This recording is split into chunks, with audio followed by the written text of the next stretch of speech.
Si quelqu'un veut venir après moi, qu'il renonce à lui-même, qu'il prenne sa croix et qu'il me suive. » Ces paroles de Jésus sont parmi les plus puissantes, mais aussi les plus dérangeantes.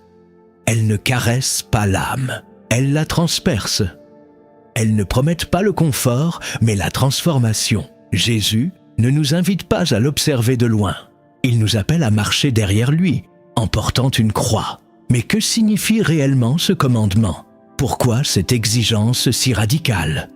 Et surtout, pourquoi est-ce si difficile à vivre, même pour les croyants sincères? Dans cette vidéo, tu vas découvrir des vérités profondes, souvent négligées, mais capables de révolutionner ta vie spirituelle. Si ce message résonne déjà dans ton cœur, prends un instant pour liker cette vidéo, t'abonner à Lumière en Christ et commenter ces mots.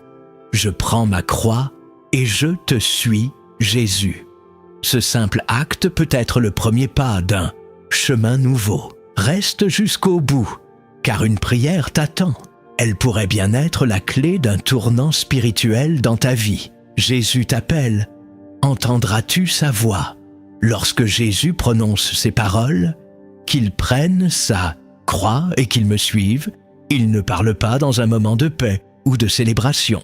Il annonce, en réalité, sa propre mort. Il prépare ses disciples à comprendre que le chemin vers la vie passe par la perte. À l'époque, la croix n'était pas un symbole religieux, mais un instrument de torture réservé aux criminels. Dire à ses disciples de porter leur croix, c'était les appeler à une mort radicale à eux-mêmes, à leurs ambitions, à leur volonté propre. Ce n'était pas une image, c'était une réalité spirituelle tranchante. Aujourd'hui encore, cette parole dérange, car elle va à l'encontre d'un évangile confortable. Pourtant, elle est le cœur même de la marche avec Christ. Renoncer à soi, c'est lui donner toute la place. Porter la croix, c'est vivre chaque jour dans l'obéissance, même quand cela coûte. C'est comprendre que la véritable vie commence là où l'ancien moi meurt. Ce message a été dilué, adouci, parfois même oublié. Mais Jésus n'a jamais changé d'appel. Et aujourd'hui, il te le rappelle. Si tu veux le suivre, tu dois porter ta croix. C'est la seule voie vers la gloire. Le premier principe pour porter sa croix, c'est mourir à soi-même. C'est ici que tout commence. Et c'est souvent là que tout bloque. Car le plus grand obstacle à la volonté de Dieu, ce n'est pas le diable. C'est toi, ton moi, ton ego, tes désirs personnels, tes ambitions cachées, tes justifications intérieures. Mourir à soi-même, ce n'est pas simplement renoncer à un péché visible. C'est renoncer à l'idée que tu es le centre de ta propre vie. C'est déposer ta volonté pour embrasser celle du Père. Paul l'avait compris quand il écrivait « J'ai été crucifié avec Christ. Et si je vis, ce n'est plus moi qui vis, c'est Christ qui vit en moi. » Cette mort-là, elle ne se vit pas une seule fois. Elle est quotidienne, elle est douloureuse, mais elle est aussi libératrice. Car tant que ton moi est vivant, Jésus ne peut pas pleinement régner. Tant que tu refuses de mourir, tu ne peux pas ressusciter. Le monde t'enseigne à t'aimer toi-même, à te faire passer en premier, à construire ta propre réussite. Mais l'Évangile t'invite à l'inverse. Perdre ta vie pour la sauver. Ce renversement est violent pour l'âme. Il provoque un tremblement intérieur. Mais c'est précisément là que la croix agit. Car la croix ne cherche pas à améliorer l'homme naturel. Elle cherche à le crucifier. Mourir à soi-même, c'est accepter de ne plus être le roi de ton royaume. C'est dire comme Jésus, non pas ma volonté, mais la tienne. C'est reconnaître que même tes rêves, tes projets, tes attentes doivent passer par le feu de la soumission. Et ce feu brûle, il fait mal, il humilie, mais il purifie. Si tu veux suivre Christ, il faudra que ton ancien toi meure, pas symboliquement, réellement. Mourir à toi-même, c'est cesser de te battre pour tes droits, ton image, ton confort, pour enfin devenir un instrument dans les mains du roi. Ce n'est qu'à cette condition que la vie de résurrection pourra se manifester. La croix tue ce qui est charnel, pour laisser éclore ce qui est éternel. Alors aujourd'hui, laisse mourir ce qui t'empêche de vivre et découvre la liberté de celui qui ne s'appartient plus. Le deuxième principe pour porter sa croix, c'est refuser les compromis. Celui qui suit Christ ne peut pas marcher à moitié. Il ne peut pas avoir un pied dans la lumière et l'autre dans l'ombre. Refuser les compromis, c'est choisir d'être radicalement à Dieu, même si cela te coûte des relations, des opportunités ou l'approbation des hommes. C'est dire non aux séductions subtiles, non aux compromis déguisés, non à la tiédeur qui tue lentement l'âme. Dans un monde qui normalise le péché, celui qui porte sa croix est appelé à vivre autrement. Il est mis à part, il est sanctifié, il est souvent seul. Mais il est vrai, regarde Daniel. Captif à Babylone, il a refusé de se souiller avec les mets du roi. Il aurait pu céder, se fondre dans la culture, éviter les ennuis. Mais il a choisi l'intégrité, même en terre étrangère. Et Dieu l'a élevé. Porter sa croix, c'est refuser de plaire aux hommes, si cela signifie déplaire à Dieu. C'est dire « Je préfère être fidèle dans l'obscurité que populaire dans le compromis ». La croix trace une ligne, elle sépare, elle divise. Elle te force à choisir entre la vérité et l'acceptation, entre la justice et la facilité. Chaque jour, des choix se présentent à toi. Et la croix te demande, vas-tu trahir ton appel pour un confort temporaire? Vas-tu vendre ton intégrité pour quelques instants de paix superficielle? Refuser les compromis, c'est dire oui à l'Évangile dans sa totalité, pas seulement à ce qui te plaît, pas seulement aux promesses, mais aussi aux exigences. La croix ne se négocie pas, elle ne s'adapte pas, elle se porte et elle expose. Elle met en lumière ce que tu étais prêt à cacher.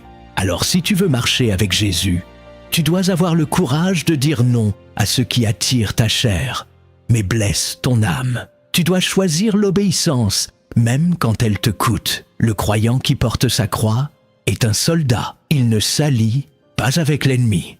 Il veille, il lutte, et surtout, il reste fidèle. Peu importe le prix. Le troisième principe pour porter sa croix, c'est supporter la honte pour Christ. Aujourd'hui, on cherche un christianisme accepté, valorisé, applaudi par le monde. Mais Jésus n'a jamais promis l'applaudissement.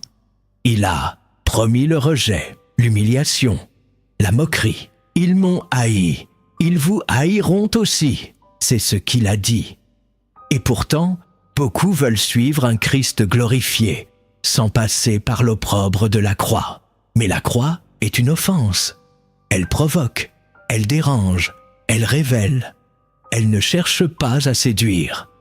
Elle expose la faiblesse de l'homme et la folie de Dieu. Hébreux chapitre 13 dit « Sortons pour aller à lui, hors du camp, en portant son opprobre ». Ce verset est un appel à quitter les zones de confort, un appel à s'éloigner de ce que les hommes approuvent pour s'attacher à ce que Dieu bénit. Porter sa croix, c'est accepter d'être mal compris, caricaturé, parfois même rejeté par ta propre famille. C'est marcher dans la vérité, même si cela te fait passer pour un fanatique, un extrémiste ou un fou. Regarde les apôtres. Ils ont été battus, emprisonnés, méprisés.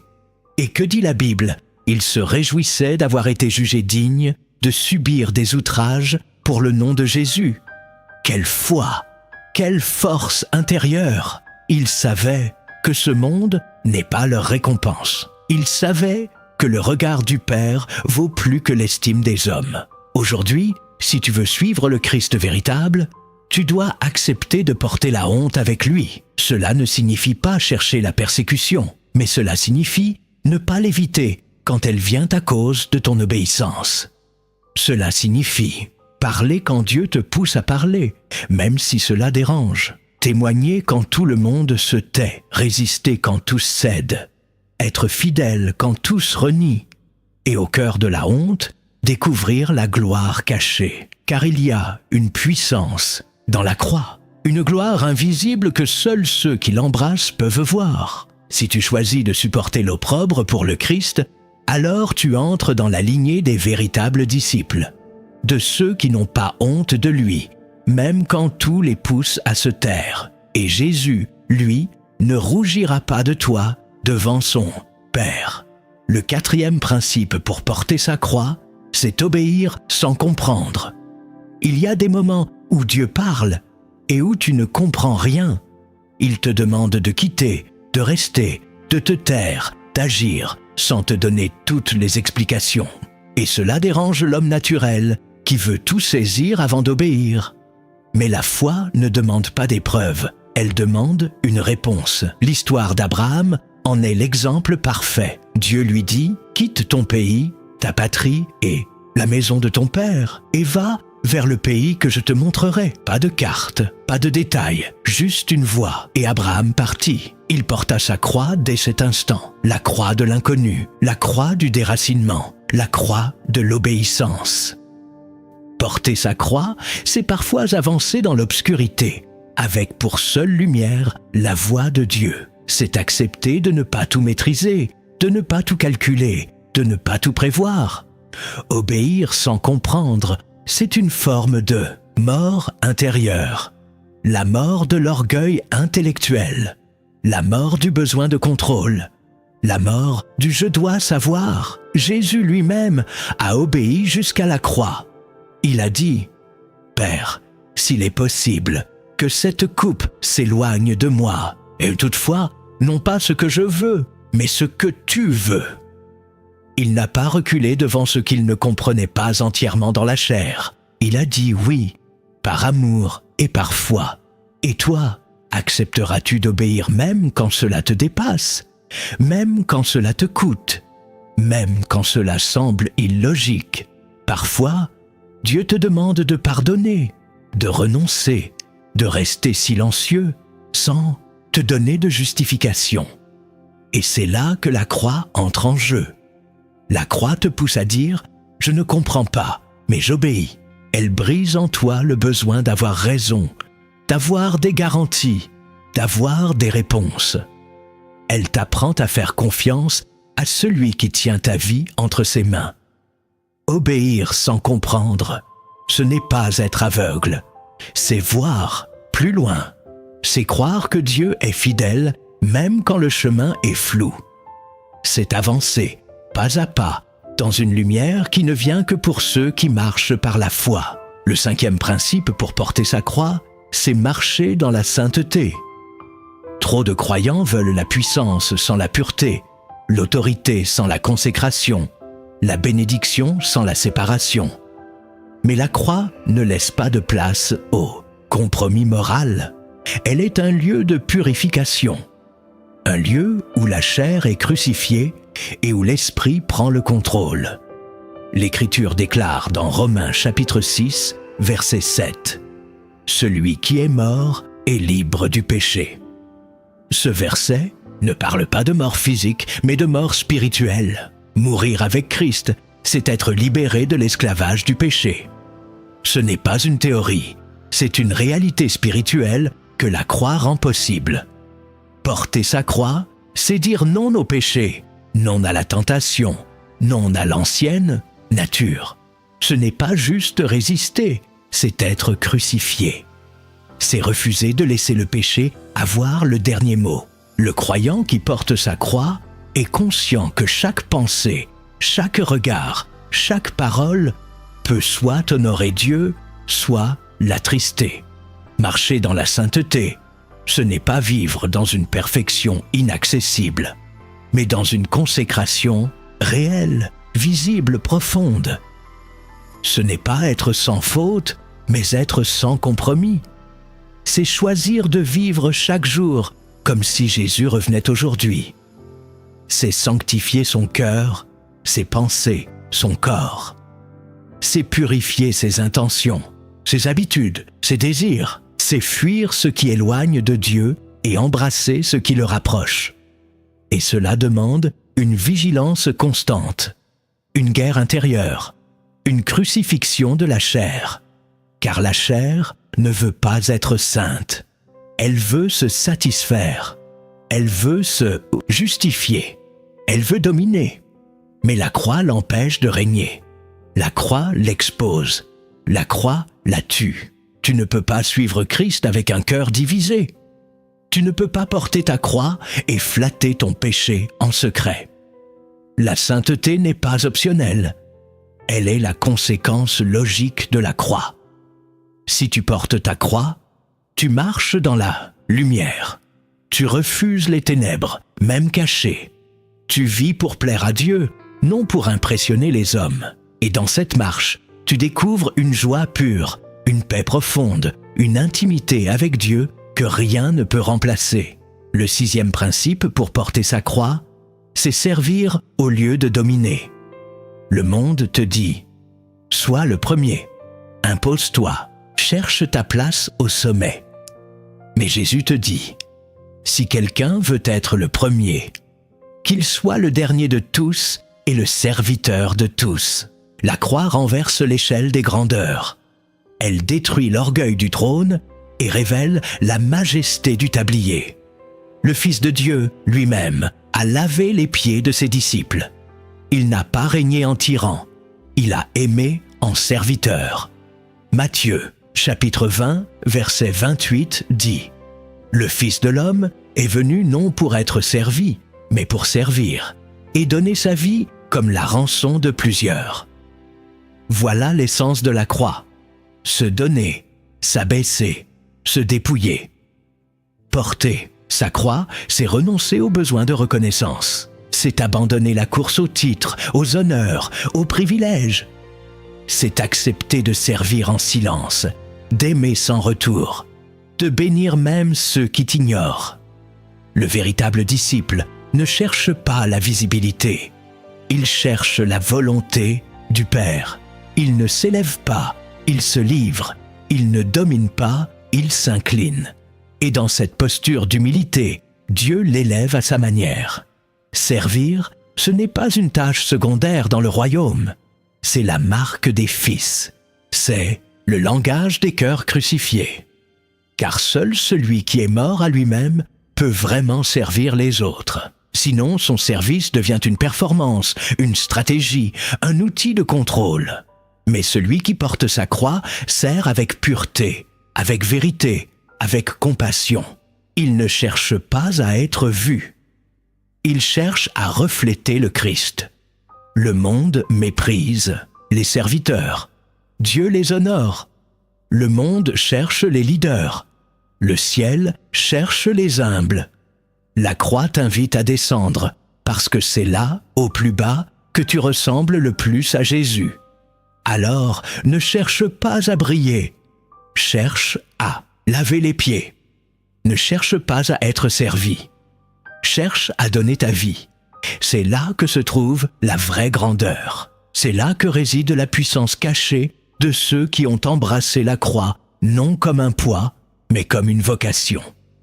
Le 7e principe pour porter sa croix, c'est accepter la souffrance avec foi. C'est sans doute l'un des plus difficiles, car notre chair rejette la douleur. Notre logique rejette l'épreuve. Et notre culture rejette tout ce qui ne procure pas un bien-être immédiat. Mais la croix, elle, ne fait pas semblant. Elle transperce, elle brise, elle expose, et pourtant, elle guérit. La souffrance, dans la perspective du royaume, n'est jamais vaine. Elle est un creuset, un lieu où le cœur est purifié, où la foi est éprouvée, où l'orgueil est déraciné. Jésus n'a pas fui la souffrance. Il l'a embrassée. Il l'a acceptée, non par faiblesse, mais par amour. Et sur ce chemin, il t'appelle à marcher aussi. L'apôtre Pierre, celui qui avait renié la croix dans un premier temps, a fini par l'accepter au point d'y mourir lui-même. Il a compris qu'on ne peut pas suivre un Christ crucifié avec une vie sans douleur. Accepter la souffrance, ce n'est pas l'aimer, c'est lui donner un sens. C'est croire qu'elle participe à ton affermissement. C'est refuser de murmurer, de fuir, de te révolter, mais choisir de faire confiance. Faire confiance que Dieu utilise l'épreuve pour te faire grandir, pour briser ce qui en toi s'oppose encore à sa volonté, pour fortifier ton âme comme jamais une saison facile ne le pourrait. Celui qui porte sa croix apprend à dire « Même si je ne comprends pas, je crois. Même si je pleure, je persévère. Même si je suis brisé, je t'adore. » La foi dans la souffrance est une offrande précieuse. Elle ne se fabrique pas, elle se révèle. Et c'est souvent dans le silence, dans les nuits sans réponse, dans les déserts sans issue, que cette foi prend racine. Accepter la souffrance avec foi, c'est déclarer « Seigneur, je ne veux pas seulement de ta paix, je veux aussi de ta force. Je ne veux pas seulement de tes promesses, je veux aussi ta croix. » Ce n'est pas une prière populaire, mais c'est une prière qui transforme, une prière que Dieu honore, car elle vient d'un cœur qui ne cherche plus à fuir, mais à être façonné.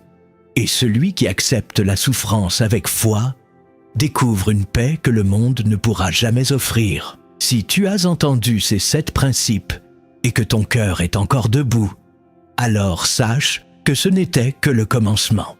Car au-delà de l'appel à porter sa croix, il existe des vérités plus profondes, plus cachées, que seuls ceux qui marchent réellement avec Christ peuvent recevoir. Dans la prochaine partie, nous allons plonger dans 10 révélations bibliques puissantes, souvent négligées, mais capables d'ouvrir des dimensions spirituelles nouvelles. Prépare-toi, car ce que tu vas découvrir maintenant dépasse la simple obéissance. C'est une invitation à la révélation.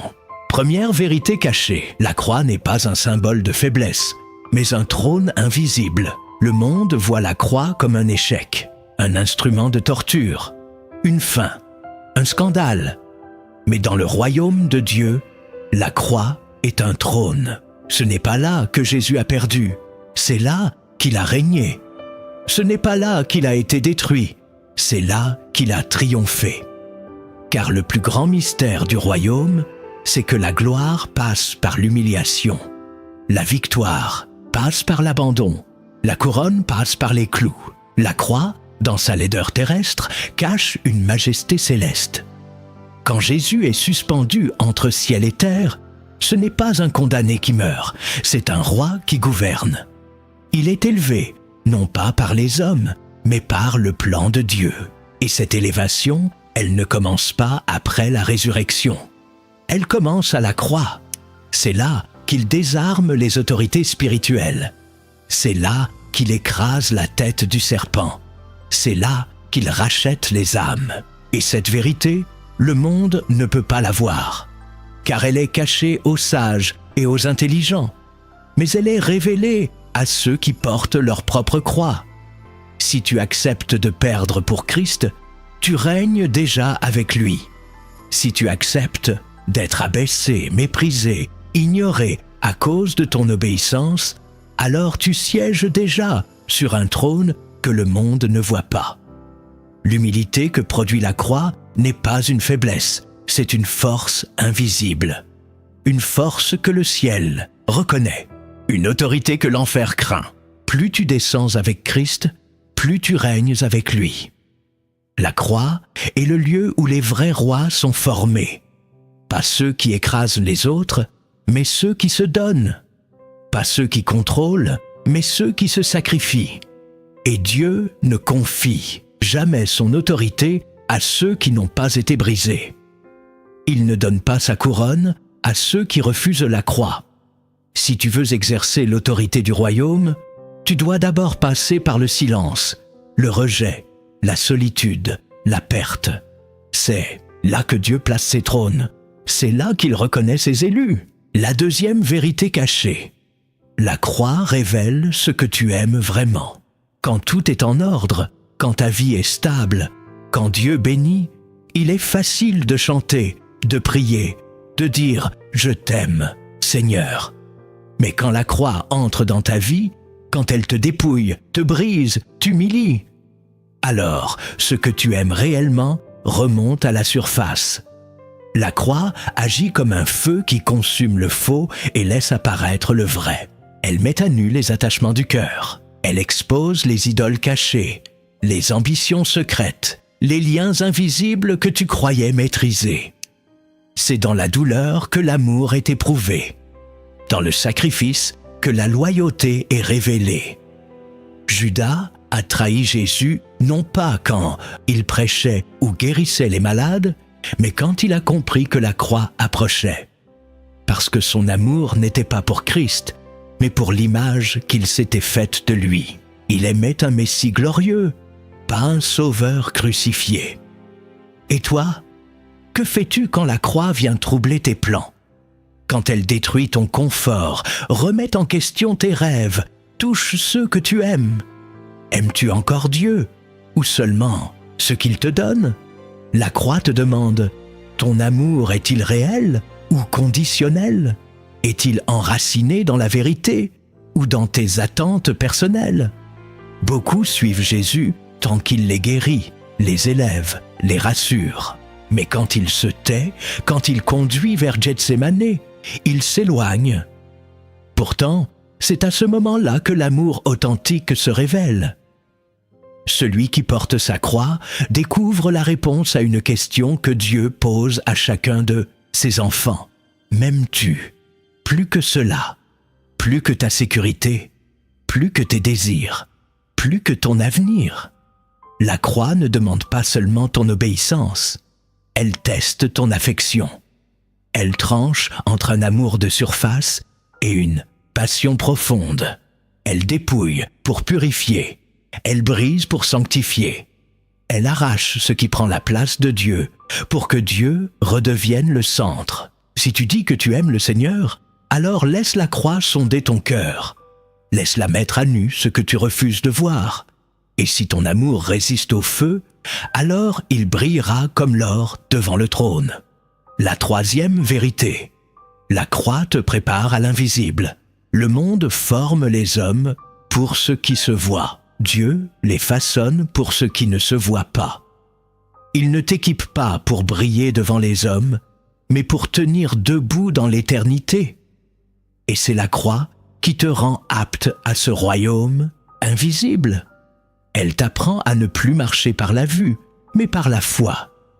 Elle t'enseigne à écouter une voix que le monde ignore, à bâtir sur une parole que personne ne comprend. Elle t'ouvre les yeux spirituels, là où la chair ne voit que le néant, car la croix ferme tes yeux naturels pour ouvrir ton regard intérieur.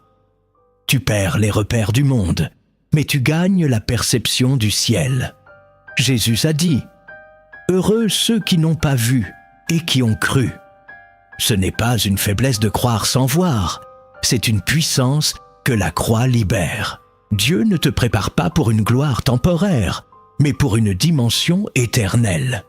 Et l'épreuve que tu vis aujourd'hui, les pertes, les silences, les déserts, tout cela est une formation. Tu crois que tu souffres pour rien, mais tu es en train d'être façonné pour des combats que d'autres ne peuvent même pas discerner. Tu crois que Dieu t'a oublié, mais il est en train de t'équiper pour porter des fardeaux spirituels que le monde n'a pas la capacité de comprendre. La croix ne forme pas des chrétiens superficiels, mais des sentinelles invisibles, des guerriers cachés, des intercesseurs silencieux, des porteurs de feu. Plus tu souffres en silence avec Christ, plus ton esprit s'accorde à la réalité céleste. Tu entres dans une communion que seule la croix rend possible, car la souffrance acceptée avec foi ouvre des portes dans l'invisible. Elle t'ancre là où rien ne bouge. Elle te connecte au cœur du Père. La croix te retire de la scène pour t'amener dans le sanctuaire. Et là, dans le secret, tu reçois ce que personne ne peut te voler. Ce que tu vis n'est peut-être pas compris autour de toi, mais le ciel sait. Le ciel te voit. Le ciel t'entraîne. La croix n'est pas un frein à ta destinée. Elle est le passage vers l'invisible, vers l'authentique, vers l'éternel. La quatrième vérité. La croix brise les chaînes que tu ignores. La croix brise les chaînes que tu ignores. Il y a en toi des attachements invisibles des prisons héritées, des liens que même ta prière ne discerne pas encore. Tu avances, tu pries, tu jeûnes, mais certains blocages demeurent, et tu ne comprends pas pourquoi. Pourtant, Dieu sait. Il voit ce que tu ne vois pas. Il discerne les racines anciennes, les blessures camouflées, les attachements que tu appelles force, mais qui t'empêchent de voler. Et il utilise la croix pour les briser. Parce que la croix va plus loin que ta conscience. Elle touche les profondeurs. Elle secoue les fondations. Elle provoque une crise intérieure pour exposer les zones qui résistent à la lumière. Parfois, tu souffres sans comprendre. Tu perds des choses qui semblaient bonnes. Tu traverses des saisons de solitude ou d'incompréhension. Mais si tu regardes bien, ces moments sont souvent ceux où Dieu libère ce que tu ne savais même pas être captif. Il t'éloigne de certaines personnes, non pas parce qu'elles sont mauvaises, mais parce qu'elles entretiennent en toi une dépendance que tu refuses de nommer. Il ferme certaines portes, non pour te punir, mais pour te délivrer d'une illusion. Il te fait passer par la croix, parce que seul ce feu peut consumer ce que tu ignorais. Tant que tout va bien, tu crois que tu es libre. Mais quand la croix entre dans ta vie, tu découvres que tu étais enchaîné à des choses que tu appelais bénédictions. Ton image, ton confort, ta réputation, ton ambition spirituelle. La croix les renverse. Et dans ce renversement, elle libère. Le peuple d'Israël a quitté l'Égypte, mais il a fallu 40 ans pour que l'Égypte quitte leur cœur. La croix fait ce travail. Elle ne se contente pas de te faire sortir, elle fait sortir ce qui t'emprisonne à l'intérieur. Et parfois, tu ne réalises ta liberté qu'après coup. Après avoir tout perdu, tu découvres que tu es enfin libre. La croix est violente, mais elle est salutaire. Elle coupe ce que tu n'as pas la force de lâcher. Elle arrache ce que tu n'oses pas confesser. Elle brise pour guérir. Et elle te rend plus libre que tu ne l'as jamais été. La 5e vérité, cachée. La croix ne t'éloigne pas de Dieu, elle t'en rapproche. Pourtant, dans l'épreuve, tu as parfois l'impression contraire. Quand tout s'écroule, quand les prières restent sans réponse, quand le ciel semble fermé, tu crois que Dieu s'est retiré. Tu te demandes, où es-tu, Seigneur? Pourquoi ce silence? Pourquoi cette douleur? Et la tentation dans ces moments-là, c'est de croire que tu t'égares, que tu t'éloignes de la présence divine. Mais c'est une illusion, une perception faussée par la souffrance, car c'est justement dans ces creux, dans ces ténèbres, que Dieu est le plus proche. Le psaume 23 ne dit pas que Dieu nous évite la vallée de l'ombre de la mort, mais qu'il y marche avec nous. Il est là, dans la poussière. Il est là, dans le sang. Il est là, dans le silence. Sur la croix, Jésus s'écrie « Mon Dieu, pourquoi m'as-tu abandonné ?» Et pourtant, c'est à ce moment précis qu'il accomplit le plan parfait du Père. Tu peux te sentir loin, tout en étant exactement là où Dieu te veut. Parce que la croix n'est pas un éloignement, c'est une rencontre. Une rencontre avec un Dieu qui ne fuit pas la souffrance, mais l'habite. Une rencontre avec un amour qui ne se contente pas de bénir, mais qui se donne. Quand tu portes ta croix, tu entres dans une communion que rien d'autre ne peut produire. Tu comprends le cœur de Dieu d'une manière que ni les chants, ni les enseignements, ni même les miracles ne peuvent t'apporter. Tu entres dans la prière de Gethsémane. Tu entres dans le silence de Golgotha. Tu entres dans l'intimité de celui qui a tout abandonné par amour. Et là, quelque chose change. Ta foi cesse d'être fondée sur ce que Dieu fait, pour reposer sur ce qu'il est. Tu passes de la surface à la profondeur. Tu ne cherches plus ses mains, tu cherches son visage. La croix ne t'écarte pas de sa présence. Elle te plonge en elle. Elle t'enracine dans une foi mature, nue, brûlée, mais réelle. Et quand l'épreuve passe, tu te rends compte que tu ne l'as jamais connue autant qu'au cœur de ta douleur. Car c'est là qu'il t'a touché, là qu'il t'a façonné, là qu'il t'a visité. La 6e vérité cachée. La croix détruit les fausses identités. Tant que tu ne passes pas par elle, tu vis avec des étiquettes qui ne viennent pas de Dieu. Tu crois être ce que les autres ont dit de toi. Tu te définis par ton passé, tes blessures, tes succès, ton apparence, ta famille, ton ministère, ton intelligence. Mais rien de cela n'est éternel. Ce sont des constructions humaines, des reflets brisés. La croix vient tout remettre à zéro. Elle n'améliore pas ton ancienne identité. Elle la crucifie, elle l'efface, elle l'enterre. Car Dieu ne construit jamais sur l'ego. Il ne bâtit pas sur les masques. Il ne travaille pas avec ton image, mais avec ton cœur. Et pour que le vrai toi émerge, le faux doit mourir. C'est pourquoi la croix t'humilie. Elle t'arrache ce à quoi tu t'accrochais pour exister. Elle te dépouille de ta performance, de ton image, de ton personnage spirituel. Tu pensais être fort? Elle révèle ta fragilité. Tu croyais être fidèle? Elle expose ton orgueil. Tu te voyais comme un leader. Elle te ramène à genoux. Non pas pour te condamner, mais pour te révéler. Tant que tu ne meurs pas à tes propres définitions, tu ne peux pas entrer dans celle que Dieu a prévue pour toi. Regarde Moïse. Il pensait être prince d'Égypte. Mais c'est dans le désert, anonyme, oublié, qu'il découvre son vrai appel. Regarde Pierre. Il croyait être prêt à mourir pour Jésus. Mais c'est après sa chute, après la croix, qu'il devient réellement un pasteur selon le cœur de Dieu. La croix ne révèle pas seulement qui tu n'es pas. Elle révèle aussi qui tu es réellement, une fois que tout le reste est tombé. Elle te montre que ton identité ne vient pas de ce que tu fais, ni de ce que tu possèdes, ni de ce que tu montres. Elle vient de ce que Christ a accompli. Si quelqu'un est en Christ, il est une nouvelle créature. Mais pour être nouveau, il faut que l'ancien meure. Et cette mort, c'est la croix qui l'opère. Si tu acceptes de laisser mourir le faux toi, tu verras naître une personne que tu ne connaissais pas encore, mais que Dieu avait déjà vue depuis l'éternité. La 7e vérité. La croix ouvre des portes que les prières seules n'ouvrent pas. Il y a des percées spirituelles que tu n'obtiendras pas simplement en priant.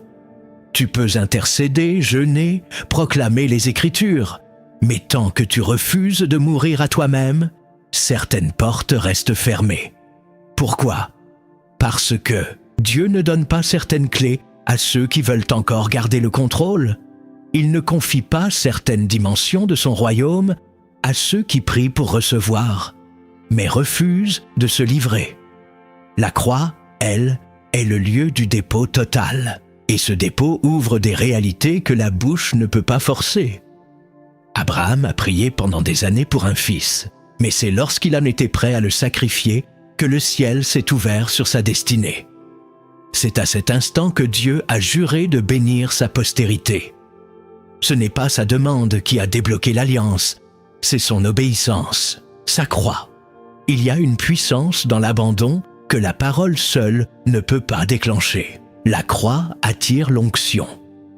Elle libère les ressources du ciel.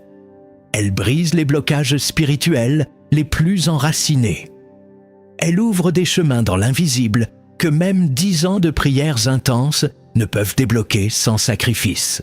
Dieu n'est pas sourd à la prière, mais il connaît le cœur. Et parfois, il attend que ton cœur passe de la demande à la reddition. Ce n'est pas ta voix qui émeut le ciel, c'est ton obéissance. La croix prouve que tu ne recherches pas seulement les mains de Dieu, mais son cœur. Elle démontre que tu ne veux pas seulement recevoir, mais participer. Et cette disposition ouvre des dimensions spirituelles insoupçonnées, des connexions divines, des percées invisibles, des appels restaurés, des territoires spirituels confiés. Ce que tu vis peut ressembler à une perte, mais dans le monde invisible, tu es en train d'hériter. Tant que tu retiens ta vie, tu restes limité. Mais quand tu la livres par amour, la croix ouvre les cieux. Et soudain, les prières que tu avais abandonnées trouvent un écho. Les chaînes se brisent, les saisons changent, parce que le ciel répond toujours à ceux qui se donnent, non pas en parole, mais en croix. La 8e vérité, la croix est le seul chemin vers l'intimité véritable avec Dieu. Beaucoup désirent entendre sa voix, ressentir sa présence, vivre ses secrets, mais peu sont prêts à passer par l'étroitesse du bois, car l'intimité divine ne s'achète pas avec des chants ou des déclarations. Elle s'obtient là où la chair est crucifiée, là où l'âme est nue, là où l'orgueil est tombé.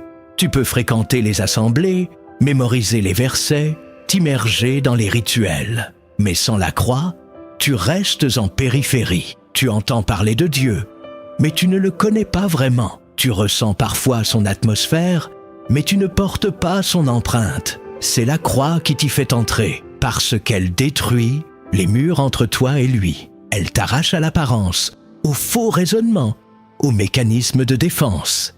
Elle t'ouvre comme un temple, et alors seulement, Dieu y descend. Regarde Moïse, ce n'est pas au sommet de sa puissance qu'il a rencontré Dieu, mais dans le désert, au moment où il n'était plus rien. Ce n'est pas en tant que prince, mais en tant qu'homme brisé. C'est dans cette disposition que la voix s'est fait entendre. Jésus lui-même, dans son humanité, a expérimenté la plus profonde intimité avec le Père au travers de sa croix. Gethsémané n'a pas été une rupture, mais une fusion. Dans la sueur, dans la peur, dans l'abandon total, son esprit s'est uni à celui du Père dans une obéissance parfaite. Et toi, veux-tu connaître Dieu dans sa profondeur ? Veux-tu entendre ce qu'il ne révèle qu'à ses amis ? Alors, porte ta croix, pleure s'il le faut, chute s'il le faut, mais n'abandonne pas ce chemin. Car à chaque pas de souffrance, tu entres un peu plus dans le cœur de ton Père. Tu cesses de le servir à distance. Tu commences à respirer avec lui, à ressentir ce qu'il ressent, à pleurer ce qu'il pleure. L'intimité avec Dieu ne s'apprend pas. Elle se traverse. Et la porte d'entrée, c'est la croix. Si tu veux vivre près de son feu, il faudra que le tien s'éteigne. Si tu veux qu'il habite ton être, il faudra que l'ancien soit consumé. C'est dur, mais c'est glorieux. La 9e vérité. La croix est un appel, pas un accident. Ce que tu vis n'est pas une erreur. Ce que tu traverses n'est pas une punition. Si tu marches avec Christ, alors sache-le. Ta croix est une invitation divine. Elle n'est pas le fruit du hasard ni d'une fatalité. Elle est inscrite dans le plan de Dieu pour ta transformation. Jésus n'a pas été crucifié par surprise. Il est allé volontairement à Jérusalem, sachant ce qui l'attendait. Il a dit « Personne ne me prend ma vie, je la donne ». Il a répondu à un appel. Un appel de souffrance, oui, mais un appel de gloire aussi. Et toi, tu n'es pas exempté. Ta croix n'est pas un détour. Elle fait partie du chemin. Elle n'est pas un échec. Elle est un passage. Elle n'est pas une punition. Elle est une préparation. Trop de croyants cherchent à fuir ce qui les transforme. Ils demandent à Dieu de les délivrer de ce qu'il a envoyé pour les affermir. Mais si Dieu t'a permis de porter cette croix, c'est qu'il t'a vu capable de l'endurer. Ce n'est pas un fardeau imposé au hasard. C'est un mandat céleste. Chaque larme, chaque silence, chaque rejet, chaque perte que tu vis avec foi est une réponse à un appel invisible. Tu es en mission, même dans ta douleur. Tu es en obéissance, même dans ton combat. La croix n'est pas un obstacle à ta destinée, elle en est la porte. Et plus tu l'embrasses, plus tu entres dans l'appel véritable de Dieu. Ce n'est pas dans les saisons de gloire que ton cœur se forge, mais dans les saisons de feu. Ce n'est pas dans l'abondance que ta foi se purifie, mais dans la fournaise. Ce n'est pas dans les applaudissements que ton identité se construit, mais dans le silence de l'abandon. Si tu acceptes ta croix, tu entres dans une dimension que seuls les crucifiés connaissent, l'appel à ressembler à Jésus, pas seulement dans sa puissance, mais dans sa douleur, pas seulement dans ses miracles, mais dans ses renoncements. Et à travers cela, Dieu te prépare pour ce qu'il a prévu depuis toujours. Tu n'as pas été oublié, tu as été convoqué. La 10e vérité cachée, la croix est le passage obligé vers la gloire. Il n'y a pas d'exception, il n'y a pas de raccourci, il n'y a pas d'autre chemin. Jésus lui-même l'a dit. Il fallait que le Christ souffrit ces choses et qu'il entrât dans sa gloire. Il fallait. Ce n'était pas une option. Ce n'était pas un plan B. C'était le plan divin. Et ce modèle demeure pour tous ceux qui veulent le suivre. La gloire vient après la croix, et non avant. Aujourd'hui, beaucoup veulent la résurrection sans la crucifixion, la couronne sans les clous, le trône sans le sang. Mais Dieu n'édifie rien de solide sur une vie non brisée. Il ne bâtit pas sur l'orgueil, sur la facilité, sur la recherche de confort. Il bâtit sur le sacrifice. La croix n'est pas décorative. Elle est fondatrice. Elle est la pierre d'angle de toute vie spirituelle authentique. Tant que tu l'évites, tu restes à la surface. Mais quand tu l'acceptes, tu t'enfonces dans les profondeurs du royaume. La gloire dont il est question ici n'est pas humaine. Ce n'est pas la reconnaissance, les applaudissements ou le succès. C'est la présence de Dieu dans sa plénitude. C'est la communion avec sa sainteté. C'est la paix qui surpasse l'intelligence. C'est la lumière intérieure qui ne dépend d'aucune circonstance. Cette gloire-là ne se manifeste pas toujours par des miracles visibles. Elle se manifeste par une vie transformée, une vie dont l'odeur révèle la mort de soi et la vie du Christ, une vie qui ne cherche plus à briller, mais à ressembler, une vie qui porte le poids du ciel dans le silence de la terre. Si tu veux cette gloire, tu dois accepter cette croix. Si tu veux porter la lumière, tu dois passer par l'obscurité. Si tu veux toucher les cœurs, tu dois d'abord être brisé dans le tien. La gloire n'est pas pour les spectateurs, mais pour les crucifiés, ceux qui ont tout perdu et qui ont trouvé tout en lui. La croix n'est pas la fin de ton histoire. Elle est le point d'entrée dans ce que Dieu a de plus élevé. Tu ne seras jamais plus près de la gloire que lorsque tu portes ta croix avec fidélité, en silence, dans l'ombre, mais sous le regard brûlant du Père. Comprendre la croix, c'est déjà un miracle. Mais la porter, c'est une autre histoire. Et pourtant, c'est là que tout commence réellement. Tant que la croix reste une idée, une révélation intellectuelle ou une méditation émotionnelle, elle ne change rien.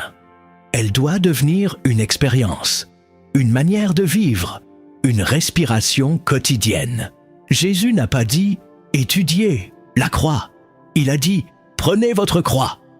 Et ce verbe « prendre » implique un mouvement, une décision, une responsabilité.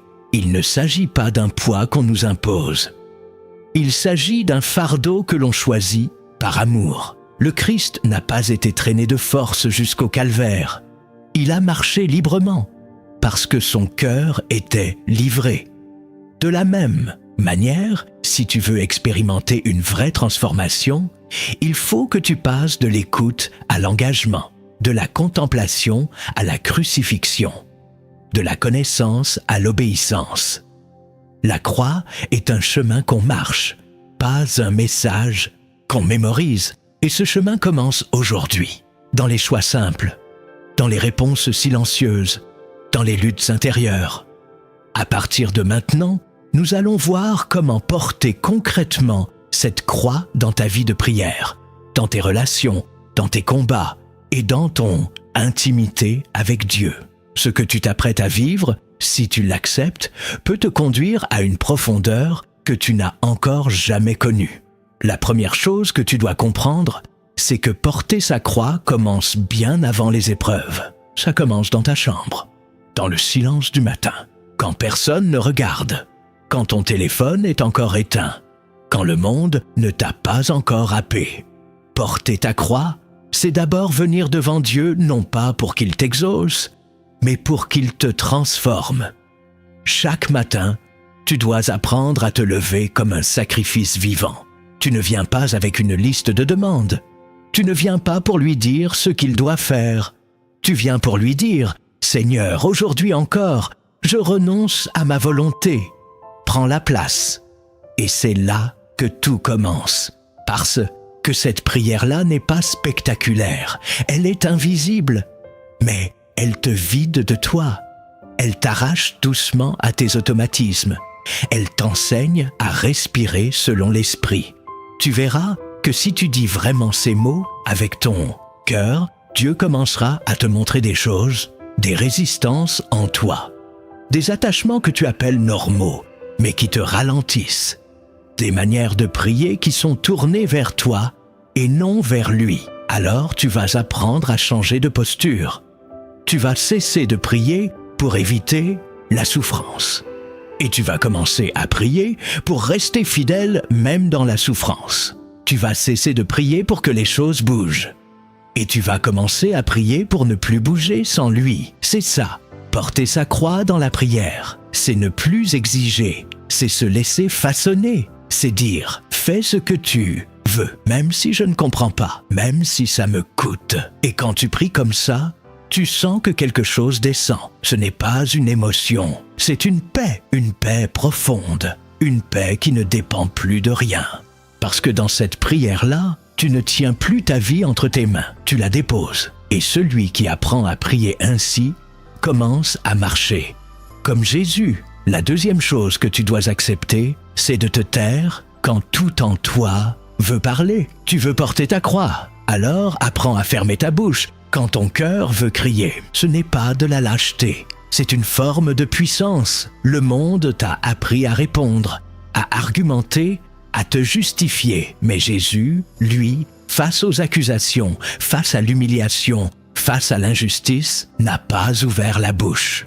Il aurait pu écraser ses ennemis d'un mot, mais il a choisi le silence. Parce que le silence de celui qui est crucifié parle plus fort que tous les discours. Et toi, aujourd'hui, quand on te provoque, quand on te manque de respect, quand on te calomnie, que fais-tu? Si tu veux suivre Jésus, tu dois apprendre à ne pas réagir comme tout le monde. La croix, c'est aussi ça, se taire quand la chair veut exploser, pardonner quand l'âme veut se défendre, sourire quand l'orgueil veut crier. Vengeance, ce n'est pas une réaction naturelle, c'est une réponse spirituelle et tu ne peux pas y arriver sans l'aide du Saint-Esprit. Mais chaque fois que tu choisis ce silence-là, tu éteins un feu qui aurait détruit quelque chose. Chaque fois que tu acceptes de ne pas répondre, tu laisses Dieu parler pour toi. Et crois-moi, quand Dieu parle, personne ne peut le faire taire. Tu dois comprendre une chose, tu n'as pas besoin de prouver que tu as raison. Tu n'as pas besoin d'expliquer à tout le monde pourquoi tu agis comme tu agis. Tu n'as pas besoin de sauver ton image. Ce n'est plus toi qui vis, c'est Christ qui vit en toi. Et lui sait très bien défendre ses enfants. Alors oui, ce sera dur. Tu vas bouillir à l'intérieur.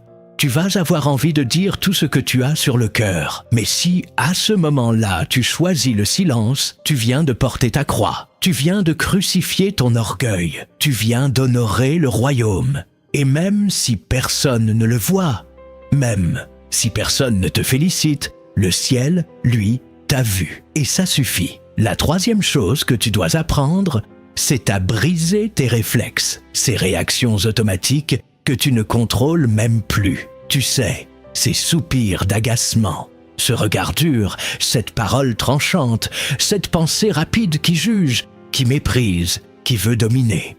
Ce sont des mécanismes de la chair. Et tant qu'ils vivent, tu ne portes pas ta croix, tu la refuses. Porter sa croix, c'est commencer à remarquer ce que tu fais sans t'en rendre compte. C'est ralentir, c'est observer ce qui monte en toi quand tu es contrarié. C'est faire un pas de côté avant de répondre. C'est dire à Dieu, dans le feu de l'instant, « Regarde ce qui vit encore en moi. Je ne veux plus que ça me dirige. » Et là, tu viens de faire quelque chose de rare. Tu viens de mettre ta chair à nu. Tu viens de désarmer l'automatisme. Ce que beaucoup appellent mon caractère, mon tempérament. Je suis comme ça Ce sont souvent des chaînes que la croix veut briser. Tu n'es pas né pour subir ta nature, tu es né pour la crucifier. Il y a en toi des zones entières que tu ne peux pas sanctifier par toi-même. Mais si tu les présentes à Dieu, si tu ne les caches pas, si tu ne les justifies plus, alors elles vont commencer à tomber. Le fruit de l'esprit, ce n'est pas une performance. C'est le résultat d'un cœur crucifié. C'est ce qui pousse quand l'orgueil meurt, quand l'impatience est exposée, quand le moi est affamé. Ce que Dieu veut faire en toi, c'est plus grand que ton confort émotionnel. Il veut que tu ressembles à Jésus. Et Jésus ne réagissait pas comme tout le monde. Il ne tombait pas dans les pièges. Il ne répondait pas à la provocation. Il ne défendait pas son image. Il savait se taire. Il savait attendre. Il savait se retirer. Et toi, si tu veux marcher comme lui, tu dois commencer à regarder tes réflexes en face, à les nommer, à les livrer et à les abandonner. Parce que tant que la chair décide à ta place, tu ne vis pas encore dans la liberté. Mais dès que tu la mets à mort, la paix commence à régner. La 5e chose que tu dois apprendre, c'est à marcher quand Dieu se tait. Parce que porter sa croix, ce n'est pas seulement souffrir, c'est avancer sans réponse. C'est continuer à croire quand le ciel est fermé. C'est prier quand tu n'as plus de mots. C'est obéir quand tu ne ressens plus rien. Il y a des jours où Dieu se tait. Il n'explique pas. Il n'intervient pas. Il ne confirme pas. Il te laisse marcher. Pas parce qu'il est absent, mais parce qu'il veut que ta foi grandisse. Le silence de Dieu n'est pas un rejet. C'est une école. C'est là qu'il te dépouille de tes béquilles. Là qu'il retire les sécurités, les émotions. Il te laisse seul pour que tu découvres ce que veut dire marcher par la foi et non par la vue. Et ce n'est pas facile. Tu doutes, tu luttes, tu te demandes si tu es encore sur le bon chemin. Tu veux un signe, tu veux une parole, tu veux une confirmation, mais rien ne vient. Et là, tu as 2 choix. Soit tu recules, soit tu tiens. Si tu tiens, même sans lumière, même sans voix, même sans preuve, alors tu grandis, tu t'enracines, tu montres que tu n'es pas là pour les miracles, mais pour la présence. Tu avances, non parce que tu vois Dieu agir, mais parce que tu crois qu'il est fidèle. Tu ne le sens plus, mais tu le suis. Et c'est ça, porter sa croix. C'est marcher quand tes jambes tremblent. C'est chanter quand ton cœur est vide. C'est dire « je t'aime » quand tu n'entends rien en retour. Et ce genre de foi, Dieu l'honore. Il ne la méprise jamais. Il la garde. Il la fait grandir et un jour, sans prévenir, la lumière reviendra. Tu entendras de nouveau. Tu verras pourquoi tu as traversé. Et tu sauras que tu n'as jamais été aussi proche de Dieu que dans le silence où tu croyais l'avoir perdu. Le silence était une preuve. Une preuve que tu marchais vraiment avec lui. La 6e chose que tu dois embrasser, c'est le service invisible. Porter ta croix, c'est servir, même quand personne ne regarde, même quand personne ne remercie, même quand personne ne reconnaît ce que tu fais. Parce que celui qui marche avec Jésus ne cherche pas à briller, il cherche à ressembler. Et Jésus, lui, s'est mis à genoux. Il a lavé les pieds. Il a préparé à manger. Il a porté le fardeau des autres sans rien réclamer. Si tu veux porter ta croix, tu dois apprendre à faire des choses pour Dieu, même quand c'est ingrat. Aller vers les oubliés. Aider ceux qui ne te rendront jamais rien. Donner ton énergie, ton temps, ton attention, sans retour. Et le plus dur, c'est que tu ne verras peut-être jamais le fruit. Tu sèmeras dans le secret. Tu verseras des larmes dans l'ombre. Tu porteras des gens dans ta prière, sans qu'ils le sachent. Et pourtant, c'est là que le royaume avance. Ce n'est pas sur les scènes, c'est dans les cuisines. Ce n'est pas sur les réseaux, c'est dans les silences. Ce n'est pas dans ce que l'on montre, c'est dans ce que l'on dépose. La croix ne te pousse pas à faire de grandes choses.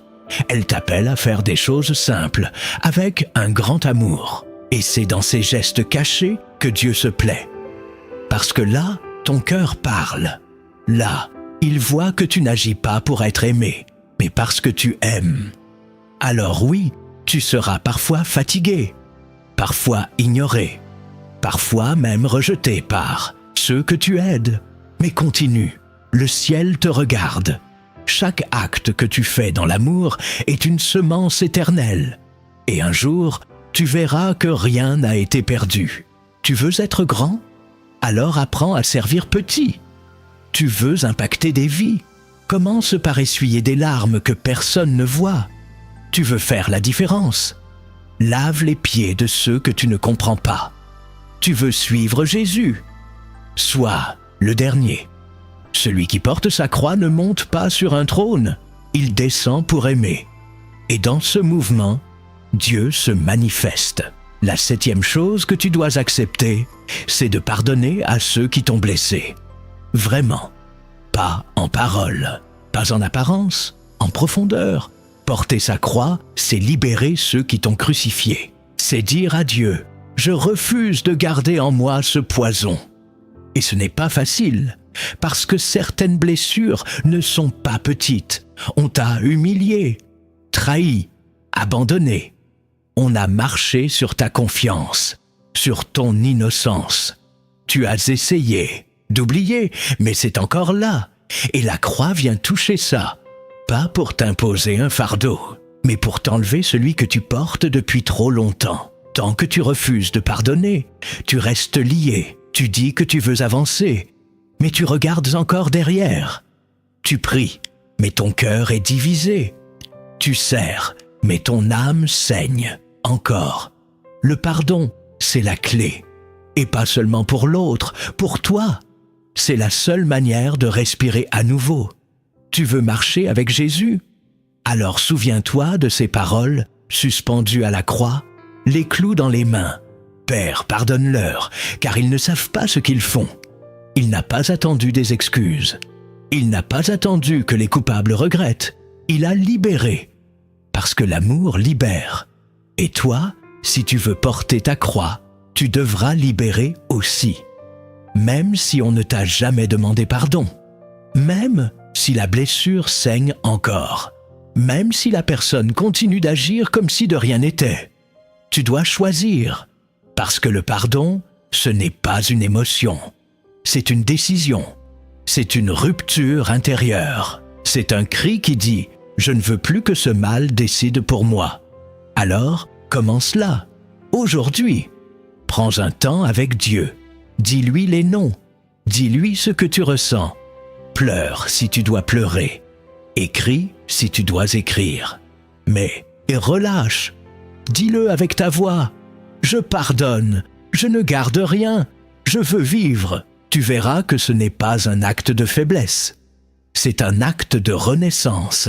Et sur cette terre stérile qu'a laissée la blessure, Dieu va faire pousser une paix nouvelle, une liberté, une joie, parce que le pardon, c'est la victoire des crucifiés.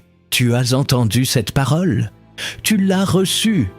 Et si elle a touché quelque chose en toi, ce n'est pas parce qu'elle était belle, mais parce qu'elle était vraie. Ce n'était pas un message pour te faire réfléchir. C'était un appel, un cri du ciel qui cherche des cœurs entièrement livrés. Jésus n'a jamais demandé des foules. Il a toujours cherché des disciples. Et les vrais disciples ne se contentent pas d'écouter. Ils se lèvent, ils abandonnent, ils marchent, lentement parfois, en tremblant, souvent. Mais ils marchent. Et toi, aujourd'hui, tu es à ce carrefour. Tu peux fermer cette vidéo et passer à autre chose. Ou tu peux dire à Dieu, là maintenant, je suis prêt à renoncer à moi, prêt à abandonner ce que je retenais, prêt à le suivre sans condition, prêt à prendre ma croix. La croix, ce n'est pas un symbole religieux, ce n'est pas un bijou, ce n'est pas une image, c'est une réalité, une voix intérieure, une main qui vient te chercher dans le confort pour t'emmener dans le vrai. Ce n'est pas un poids qu'on t'impose, c'est un choix que tu fais. Et quand tu choisis la croix, tu choisis la vie, la vraie, pas celle que le monde te vend, pas celle qui dépend des circonstances, mais une vie enracinée, une vie portée par l'éternité, une vie libre, parce que celui qui meurt à lui-même, enfin, respire. Il n'a plus à plaire, il n'a plus à prouver, il n'a plus à s'agiter. Il vit en paix, même au milieu des tempêtes. Il aime, même s'il n'est pas aimé. Il donne, même quand il manque. Il pardonne, même quand on ne s'excuse pas. Et cette vie-là, Jésus veut la déposer en toi. Mais il ne force pas. Il attend ton oui, et ton oui doit être total. Alors, si tu sens que ce message ne t'a pas juste touché, mais qu'il t'a parlé, pose-toi. Ne passe pas à la suite. Ne cherche pas une autre vidéo. Reste là, ferme les yeux et dis à Dieu avec tes propres mots. Je suis à toi. Et si tu ne trouves pas les mots, je vais prier pour toi maintenant.